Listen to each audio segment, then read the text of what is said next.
अस्सलाम वालेकुम नाज़रीन, मैं हूं फैज़ान लाही। बात करेंगे रूस और यूक्रेन के क्राइसिस पर। बुनियादी पर वो हल की तरफ व्यूज़ जाता हुआ दिखाई देता है, लेकिन सबसे पहले व्यूज़ बात कर लेते हैं कि बुनियादी पर रूस के जो तहफ़्फ़ुज़ात हमेशा वेस्टर्न ममालिक से या मगरबी ममालिक से रहे हैं, उसके हवाले से अगर तारीख में देखें तो उसे हमेशा से बुनियादी पर जो मगरबी ममालिक है उसको उनसे जो है बुनियादी पर तहफ़्फ़ुज़ात का इजहार रहा है। बुनियादी तौर पर हम जानते हैं कि मगरब और बुनियादी तौर पर जो रूस है वो ईसाइयत ही पर मुश्तमिल एक मज़हब है, या उनका मज़हब जो है वो ईसाइयत ही है। बुनियादी तौर पर ईसा अलैहिस्सलाम की वफ़ात के बाद बुनियादी तौर पर यह दीन फैला है और यह फ़लस्तीन की सरज़मीन से व्यूज़ फैला है। और हम कह सकते हैं कि बुनियादी तौर पर फ़लस्तीन से बुनियादी तौर पर यूनान में या रोम के अंदर बुनियादी तौर पर गया है, और यहीं से बुनियादी तौर पर हम कह सकते हैं कि फ़लस्तीन की सरज़मीन से ये जो दीन है बुनियादी तौर पर हम कह सकते हैं कि रूस की सरज़मीन पर पहुँचा है। तो बुनियादी तौर पर जो जितने भी बुनियादी तौर पर कह सकते हैं इसका दीन का माखज़ है वो फ़लस्तीन की ही सरज़मीन है, क्योंकि बुनियादी तौर पर अंबिया कराम जितने भी अलैहिस्सलाम आए हैं वो बुनियादी तौर पर फ़लस्तीन ही की सरज़मीन पर बुनियादी तौर पर आए हैं। तो ये दीन बुनियादी तौर पर ऐसा नहीं होगा कि यूरोप में कोई मबूस हुए थे हज़रत ईसा अलैहिस्सलाम, बिल्कुल नहीं, वो फ़लस्तीन ही पर मबूस हुए थे और यहीं से बुनियादी तौर पर यह दीन बुनियादी तौर पर फैला है और यूरोप में पहुंचा है। और इसी तरह से बुनियादी तौर पर इसी सरज़मीन से आगे हम कह सकते हैं कि रूस की सरज़मीन पर उस ज़माने में बाज़ंतीनी सल्तनत थी, तो बाज़ंतीन सल्तनत से बुनियादी तौर पर रूस की तरफ बुनियादी तौर पर यह मुंतकिल हुआ है। और बुनियादी तौर पर कहने का मकसद ये है कि बुनियादी तौर पर 306 में बुनियादी तौर पर जो कॉन्स्टेंटाइन था रोम का बादशाह, उसने जो ईसाइयत कबूल किया, जिसके नतीजे में यूरोप में ईसाइयत उसकी पूरी सल्तनत ने बुनियादी तौर पर रोम के अंदर पूरी हम कह सकते हैं कि वो उसकी सल्तनत ने ईसाइयत कबूल कर ली है। और इसी के नतीजे में फिर बाद में आने वाले सदियों में बतदरीज जो यूरोप के दूसरे इलाके थे वो पूरे यूरोप में जो है ईसाइयत जो है फैलती चली गई। इसी तरीके से बुनियादी तौर पर यहाँ से फ़लस्तीन की सरज़मीन से बुनियादी तौर पर ईसाइयत जो है वो रूस में बुनियादी तौर पर मुंतकिल हुई है। तो इसी वाले से जो बुनियादी तौर पर हम कह सकते हैं कि ईसाइयत जो बुनियादी तौर पर यूरोप के अंदर मौजूद है वो कैथोलिक मज़हब से बुनियादी तौर पर ताल्लुक़ रखते हैं, फ़िरक़ों के एतबार से या मसलकों के एतबार से। इसी तरह जो बुनियादी तौर पर रूस के अंदर वो जो ईसाइयत मौजूद है वो ऑर्थोडॉक्स बुनियादी तौर पर ईसाइयत मौजूद है। इसी तरह बरतानिया जहाँ हम बुनियादी तौर पर बात कर सकते हैं अमेरिका की, वहाँ पर बुनियादी तौर पर जो ईसाइयत आबाद है वो प्रोटेस्टेंट मज़हब पर बुनियादी तौर पर मुश्तमिल है। इनमें बुनियादी तौर पर व्यूज़ फ़र्क ये है कि बुनियादी तौर पर जो कैथोलिक है वो बुनियादी तौर पर जो बाइबल है बुनियादी तौर पर उसकी जो तशरीह है उसकी तशरीह जो है वो इस बात पर वो कायल नहीं है कि बुनियादी पर कोई भी शख्स उसकी तशरीह नहीं कर सकता। इसी बात पर कायल जो है वो बुनियादी पर ऑर्थोडॉक्स नज़र आते हैं, लेकिन जो प्रोटेस्टेंट हैं बरतानिया और अमेरिका के अंदर बसने वाले वो बुनियादी तौर पर बाइबल के हवाले से ये मामला रखते हैं कि उसकी तशरीह कोई भी आम शख्स वो बुनियादी तौर पर कर सकता है। इसी एतबार से बुनियादी तौर पर हम न्यू टेस्टिमेंट या ओल्ड टेस्टिमेंट दो बुनियादी तौर पर हम कह सकते हैं किताबें हैं। ओल्ड टेस्टिमेंट की अगर बात करें तो उसमें 47 के करीब किताबें हैं जिन पर बुनियादी तौर पर जिस पर जो बुनियादी तौर पर ईसा अलैहिस्सलाम से पहले की जो बुनियादी तौर पर बनी इज़राइल की जो तारीख है उस पर बुनियादी तौर पर वो किताबें हैं जिस पर जो यहूदी हैं वो भी ईमान रखते हैं, और ईसाई भी ओल्ड टेस्टामेंट पर जो है मुकम्मल ईमान रखते हैं। जो न्यू टेस्टामेंट की किताब है वो बुनियादी तौर पर हज़रत ईसा अलैहिस्सलाम की पैदाइश से लेकर उनकी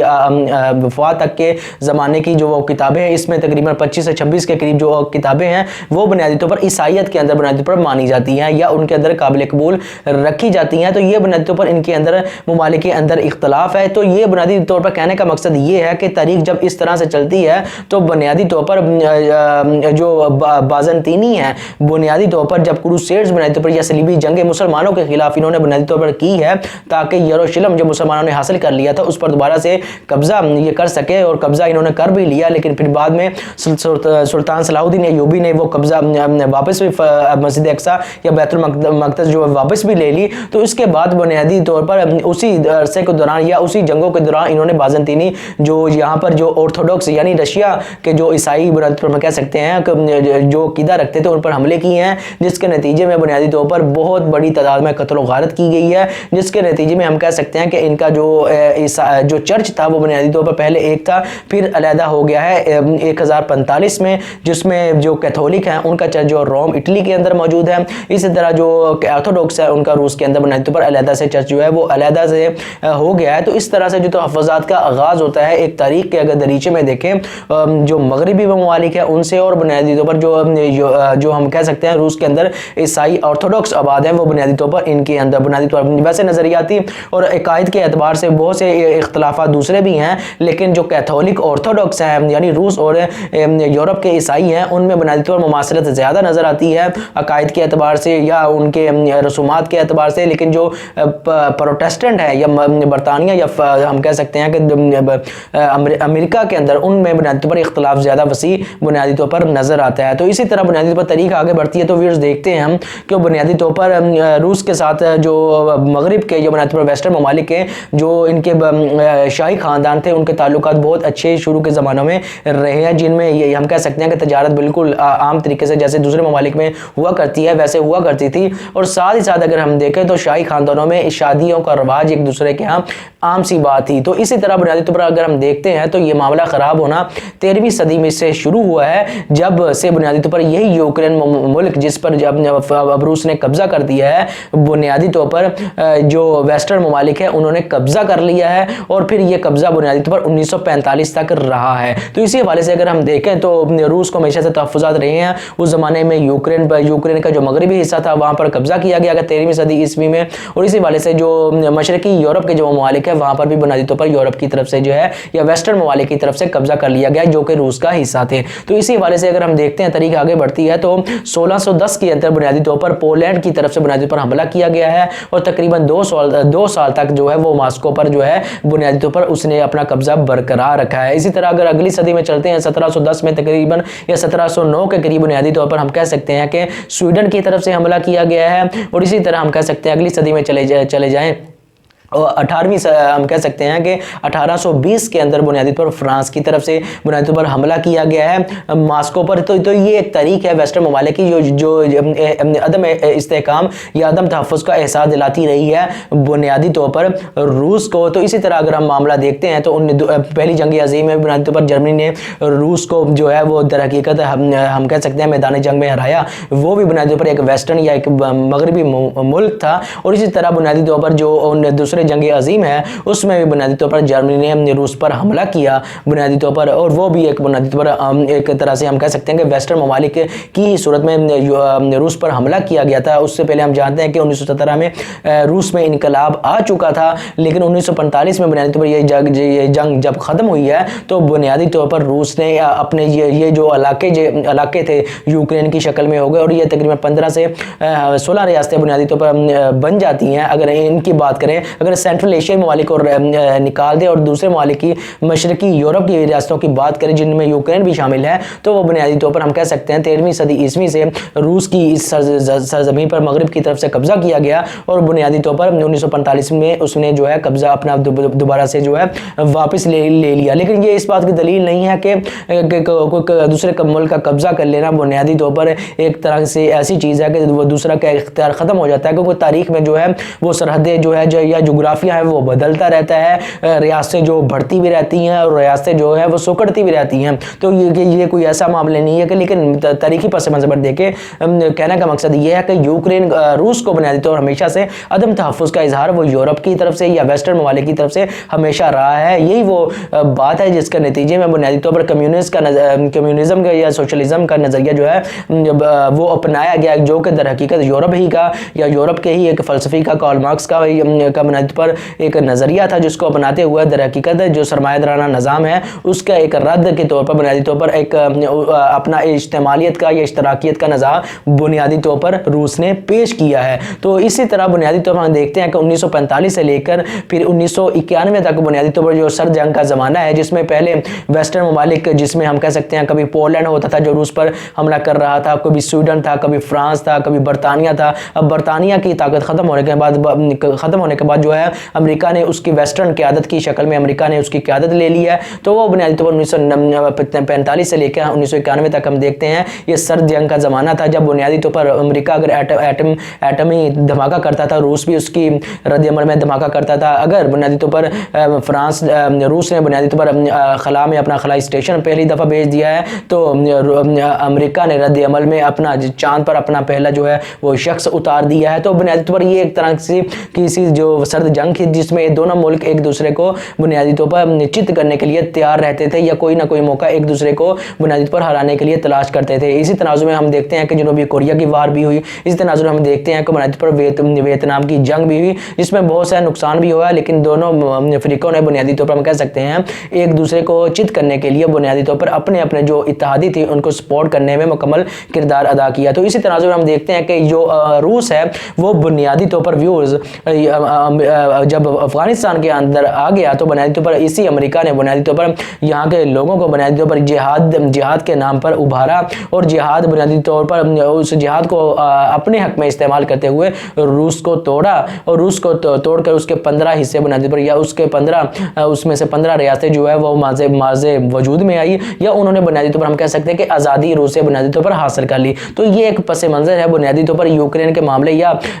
रूस का एक तरह से मामला है जिसको अदम तहफ़्फ़ुज़ का एहसास यूरोप से हमेशा रहा है। यही मामला अब देखने में मौजूदा सूरत हाल में देखें तो ये नज़र आता है कि जो रूस है वो इस चीज़ का इदराक करता है कि नेटो के जो कि एक यूरोपी इत्तेहाद है अस्करी, वो दर हकीकत रूस के लिए बुनियादी तौर पर एक ख़तरा है, जैसा कि ख़तरा उसने अपनी तारीख के दौरान महसूस किया है। इसी चीज़ का वो इदराक करते हुए या एहसास करते हुए वो ये कहता है कि रूस अपनी जो बुनियादी पर अस्करी तनसीबात है जो उसने यूरोपी मशरकी यूरोप के जो ममालिक है वहाँ पर कर रखी हैं और यूक्रेन जो मुल्क है वहाँ पर बुनियादी तौर पर तो ये बुनियादी तौर पर वो चाहता है ये तनसीबात को वापस करे और वहाँ से अपने हथियार जो है नेटो की शक्ल में जो मौजूद है उसको उठाकर वापस ले जाए, ताकि जो रूस की सोवरेंटी है या उसकी जो सिक्योरिटी है वो किसी तरीके से वो मुतासर नहीं देखना चाहता कि नेटो की शक्ल में वो मुतासर हो। इसी तरह का मामला वो दर हकीकत यूक्रेन के साथ देखता है कि यूक्रेन के साथ उसकी 2000 किलोमीटर के करीब जो सरहदें लगती हैं, अगर वहाँ पे बुनियादी तौर पर ऐसा मामला होता है तो ये दर हकीकत तशवीश का बाइस बनता है रूस के लिए कि इतनी बड़ी सरहद का नेटो में बुनियादी तौर पर की रुकनीत हासिल कर लेना दर हकीकत उसकी सोवरेंटी के लिए मजीद जो है तशवीश का बाइस बनेगा। इसलिए वो चाहता है कि अमेरिका बुनियादी तौर पर ना सिर्फ यूक्रेन को इसका हिस्सा बनाए नेटो का, बल्कि बुनियादी पर अपनी तनसीबात जो है बुनियादी पर वो अस्करियात की शक्ल में या नेटो की शक्ल में या नेटो ममालिक की शक्ल में जो मशरकी यूरोप के ममालिक है वहाँ से निकाल कर बाहर चला जाए लेकर चला जाए, ताकि उसकी जो सिक्योरिटी है वो बुनियादी तौर पर मुतासर ना हो। यही उसके बुनियादी मुतालबात है। तो हम देखते हैं कि यूक्रेन के मामले पर रूस ने हमला किया, लेकिन अब जो मौजूदा व्यूज़ सूरत हाल है वो तब्दील होती नजर आ रही है। यूक्रेन पर हमला किया गया, हम जानते हैं उसके 3 अतराफ से हमला किया गया, ज़मीनी लिहाज से भी किया गया, जो बहरी रास्ते उनकी तरफ से भी किया गया और फ़ज़ाई जो हमला वो मिसाइल भी दागे, क्रूज़ मिसाइल भी दागे गए। तो हम देखते हैं कि बुनियादी तौर पर ये जो हमला था वो एक फुल स्केल हमला हमें शुरू में महसूस हुआ, लेकिन अब जो सूरत हाल है वो तब्दील होती नजर आती है। लेकिन बुनियादी तौर पर अमेरिका की तरफ से या यूरोपीय मालिक की तरफ से बहुत सी पाबंदियां भी लगाई गई हैं, लेकिन रूस ने इसको दरखोर एतना नहीं समझा। और इनको हम कह सकते हैं कि पसे पुश डालते हुए वो अपना जो उसने इकदाम करना था वो बुनियादी तौर पर उसने किया। इस तनाजुर में अगर देखें तो जो हम कह सकते हैं कि रूस जो यूक्रेन का सदर है व्लादिमीर ज़ेलेंस्की, उनकी तरफ से बुनियादी तौर पर जो इस तमाम अरसे के दौरान या रूस की इस इन्वेजन या मुदाखलत के दौरान जो उनका एक रवैया देखने में आता है वो दर हकीकत एक ऐसे शख्स का नज़र आता है कि वो बुनियादी तौर पर अपनी कौम को बचाने के लिए मुआफ़ी या गिरगिरा रहा है, या वो बुनियादी तौर पर अपनी कौम को बुनियादी तौर पर ये मुकाबले के लिए तैयार करता हुआ दिखाता नहीं देता, बल्कि वो एक तरह से माफ़ी मांगता हुआ नज़र आता है या अपनी कौम की सोवरेंटी की एक तरह से भीख मांगता हुआ नज़र आता है। कि बुनियादी तौर पर हम देखते हैं कि उन्होंने जब रूस ने इन्वेजन किया तो उन्होंने 10 मिनट की एक तकरीर जो है वो रिकॉर्ड करवाई और तकरीर रिकॉर्ड उसमें यह बुनियादी तौर पर रूस की आवाम से एक तरह से अपील की कि वो रशियन क़यादत को रोकें। वो बुनियादी तौर पर दर हकीकत लोगों के जंग के दौरान बुनियादी तौर पर जिस तरह का मामला होंगे, ज़ख्मी होंगे या बुनियादी तौर पर लोगों का नुकसान होगा, तो उसका हवाला देते हुए उन्होंने आवाम से अपील की तो इस जंग को रोका जाए। और बुनियादी तौर पर वो कभी वो बुनियादी तौर पर इस तरह की वीडियो जारी करते हुए नजर आते हैं, कभी वो नेटो के ममालिक से ये कहते हुए नजर आते हैं कि हमें सब ने पीछे छोड़ दिया है, मुझे अकेला छोड़ दिया है और मुल्क की हिफाजत के लिए अकेला छोड़ दिया। तब साथ ही वो बुनियादी तौर पर यह दावा करते नजर आते हैं कि वो अपने मुल्क की हिफाजत करेंगे और मुकाबला आखिरी हद तक बुनियादी तौर पर वो करेंगे। तो बुनियादी तौर पर इस तरह के मामला वो उनकी तरफ से नजर आया, लेकिन कहने का मकसद ये है कि उनकी तरफ से कोई ऐसा एक मजबूत मतलब मौक़िफ़ बुनियादी पर देखने में नहीं आया कि मुकम्मल इन्वेजन कर दी गई है दूसरी रियासत की तरफ से आपके मुल्क के अंदर। तो लेकिन बुनियादी तौर पर उनकी तरफ से बुनियादी तौर पर यही शुरू दिन से यही मामला देखने में आता है कि जंग के दौरान भी यही मामला देखने में आता है कि वो मुज़ाकरा चाहते हैं। तो शायद इसी तर्ज अमल को बनाते हुए रूस के सदर व्लादिमीर पुतिन ने बुनियादी पर शुरू में तो उन्हें व्लादिमीर ज़ेलेंस्की यूक्रेन के सदर को वो एक नशई भी बुनियादी पर उनकी क़यादत को कहते रहे और बुनियादी पर उन पर शदीद अल्फाज में वो तनकीद भी करते रहे और फ़ौज से कहा कि वो बुनियादी तौर पर इनका तख्ता उलट दें, उन पर कब्जा कर ले और इससे अच्छा है कि हम इनसे मुज़ाकरात करें, उससे ज़्यादा अच्छा ये है कि हम आपसे मुज़ाकरात करें। रूस की सदर व्लादिमीर पुतिन की तरफ से तक अपने एक हम कह सकते हैं कि एक टेलीविज़न खिताब में बुनियादी तौर पर इस तरह की बातें की गई। तो इसी तनाज़ुर में अगर हम देखते हैं तो व्यूअर्स मामला आगे बढ़ता है तो चीन के जो सदर हैं शी जिनपिंग उनकी तरफ से मुलाकात कॉल की गई है और पुतिन को बुनियादी तौर पर जो मेंटालिटी है सर्द जंग की जो कि जैसे कि अमेरिका की एक तरह से हम कह सकते हैं कि एक पैदावार है बुनियादी पर उसको ख़त्म करने की एक तरह से गुजारिश की और कहा है कि बुनियादी एक दूसरे के मामलात है जो अफवाह और तफहीम के साथ और बुनियादी पर एक दूसरे के जो एक दूसरे के तहफ़्फ़ुज़ात हैं उसको मद्देनज़र रखते हुए बुनियादी तौर पर बातचीत के ज़रिए या सफारती ज़राए के ज़रिए जो है वो हल किए जाए। तो इसी तनाज़ुर में जो व्लादिमीर पुतिन है उन्होंने शी जिनपिंग को कहा कि वो अपनी जो मुल्क की सिक्योरिटी है, सोवरेंटी है, उसको मुतासिर होने नहीं दे सकते। हमने अमेरिका से कहा है कि वो बुनियादी तौर पर नेटो से यूक्रेन को नेटो शामिल ना करे और यूरोपीय जो मशरकी यूरोप के जो ममालिक है उनको वहाँ से निकाल बाहर करे, लेकिन उन्होंने हमारे मुतालबात को तस्लीम नहीं किया और बुनियादी तौर पर जो वो पिछले मुआहदा हमसे कर चुका है कि वो बुनियादी तौर पर अमेरिका वो बुनियादी तौर पर उन पर उनकी पासदारी भी करता हुआ दिखाई नहीं देता। तो ये इस तरह का मामला देखने में आया। तो इसी तनाजुर में जो अमेरिका रशिया के जो वज़ीर ख़ारजा हैं सरगई लारोफ उन्होंने बयान देते हुए कहा कि हम बुनियादी पर क्रेमलिन जो कैब है बुनियादी तौर पर दारुल सदर मुकाम जो हम कह सकते हैं कि बुनियादी तौर पर यूक्रेन का उनके साथ बातचीत के लिए तैयार है अगर उनकी जो फ़ौज है वो मुकम्मल तौर पर हथियार डालने पर जो है तैयार है। तो इस तरह का उनकी तरफ से बात की गई, लेकिन अब ये जो मामला है मुकम्मल हल की तरफ भी उठ जाता हुआ दिखाई देता है क्योंकि पुतिन ने बुनियादी तौर पर यह कहा है कि वो जो है वो बुनियादी तौर पर बेलारूस की क़यादत के साथ मिलकर वहाँ पे बातचीत करने के लिए तैयार हैं और मामलात को बुनियादी तौर पर हल करने की तरफ वो ले जाना चाहते हैं। तो बुनियादी तौर पर इसी के जवाब के तनाजुर में जो व्लादिमीर ज़ेलेंस्की जो हम कह सकते हैं कि व्लादिमीर ज़ेलेंस्की यूक्रेन के सदर हैं इन्होंने बुनियादी तौर पर इसको खुशामदीद हम कह सकते हैं कि किया है और कहा है कि वो भी बुनियादी तौर पर इस पर बातचीत हल करने के लिए तैयार है। लेकिन बुनियादी तौर पर यह जो मामला है वो बुनियादी तौर पर हल होता हुआ नज़र आता है, लेकिन एक चीज़ जो है वो व्लादिमीर पुतिन चाहेंगे कि यूक्रेन कभी भी नेटो का हिस्सा ना बने और इसी तरह वो बुनियादी तौर पर ये भी चाहेंगे जो मशरकी यूरोप के जो ममालिक हैं वहाँ से जो अमेरिका है वो बुनियादी तौर पर नेटो की शक्ल में उसका इत्तेहाद वहाँ पर मौजूद है उसको भी बुनियादी तौर पर वहाँ से हटाया जाए ताकि रूस की उसकी जो सिक्योरिटी है जिसका एक तारीखी पस मंज़र भी है जिस तनाजुर में रूस से ये दावा करता है वो दर हकीकत एक सही दावा बुनियादी तौर पर नज़र भी आता है कि उसको बुनियादी तौर पर वो मुतासर अपनी सिक्योरिटी को नहीं हो सकता, अपनी सॉवरेनिटी को प्रोटेक्ट करने के लिए वो बुनियादी तौर पर इसी तनाजुर में अगर हम देखें तो वो बातचीत करने के लिए भी तैयार नजर आता है, लेकिन मुतालबात उसके वो वही हैं जो बुनियादी तौर पर जंग से पहले थे। तो इसी तनाजुर में अगर हम देखें तो ये आने वाला वक्त बताएगा कि वो बुनियादी तौर पर ये मुज़ाकरात क्या रुख इख्तियार करते हैं। तो व्यूअर्स मेरी आपसे गुजारिश है चैनल को सब्सक्राइब करें, लाइक करें और बेल का आइकॉन जरूर दबाएं। आपका बहुत बहुत शुक्रिया।